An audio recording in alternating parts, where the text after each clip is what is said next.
आंवला एक ऐसी चीज़ है जो अपनी बॉडी वास्ते बहुत फ़ायदेमंद है, लेकिन कुछ लोग है जिन्हें जिन्होंने आंवला जूस या आंवला पाउडर नहीं लेना, यानी वो आंवला जूस लैणगे या फिर आंवला पाउडर लैणगे तो उन्होंने बॉडी साइड इफेक्ट पैदा हो जाते हैं।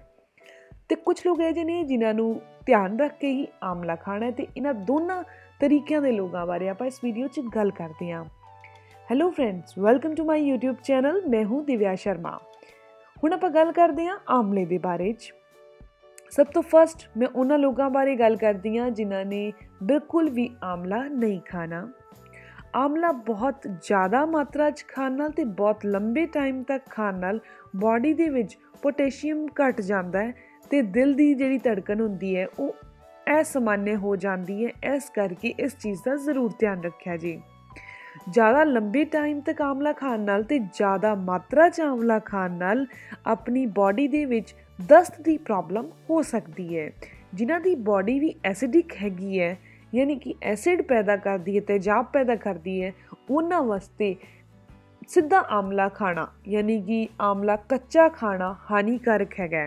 इस तो इलावा जिहड़े लोग लंबे टाइम तो कोई भी मैडिसिन लै रहे ने या फिर आंवला जूस भी नाल ही लै रहे ने, मैडिसिन भी लै रहे ने ते आंवला जूस भी नाल ही लै रहे ने, उन्हां दे विच दवाई का असर खत्म कर देगा ये आंवला जूस। इस तो इलावा जिन्होंने भी शुगर की बीमारी हैगी है तो शुगर की मैडिसिन भी लै रहे ने तो आंवला जूस हो या आंवला पाउडर शुगर की मैडिसिन का असर खत्म कर देगा। लंबे टाइम तक आंवला लैण नाल बॉडी दे विच यूरिन इन्फेक्शन यानी कि यूरिन दे विच जलन पैदा हो सकती है।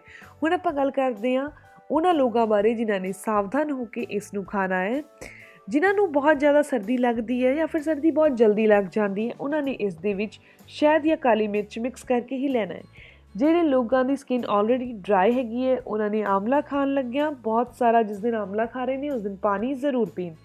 एक चीज़ और दसदा, इहदी लिमिटेशन कितनी होनी चाहिए। 1 महीना तुसी रेगूलर आंवला खा सकते हो, चाहे आंवला पाउडर है, आंवला जूस है, किसी भी रूप तो रोज़ का 1 आंवले जिन्ना ही खा सकते हो। जे तुसी पाउडर ले रहे हो तो अद्धा चम्मच पाउडर ले सकते हो, जूस पी रहे हो तो 2 चम्मच जूस ले सकते हो, इस तो ज़्यादा नहीं। जो तुसी इनू ले रहे हो उस टाइम पानी खूब पियो क्योंकि इहदे विच बहुत सारा फाइबर होंदा है। अगर तुसी पानी नहीं पियोगे तो डायरिया की प्रॉब्लम हो जाएगी। प्रेगनेंसी टाइम दे विच भी आंवला खाना बहुत फ़ायदेमंद है, लेकिन एक आंवला खाना ही फ़ायदेमंद होएगा, नहीं तो डाइजेस्ट सिस्टम प्रॉब्लम च आ जाएगा। इहदे बहुत सारे फायदे ने, लेकिन इहदे साइड इफेक्ट का ध्यान रखना भी बहुत ज़रूरी है। ये सीगी इन्फॉर्मेशन आंवले के बारे। अगर तुहानूं इन्फॉर्मेशन वधिया लगी है तो लाइक करियो ते अपने फ्रेंड्स के नाल भी जरूर शेयर करिया जे।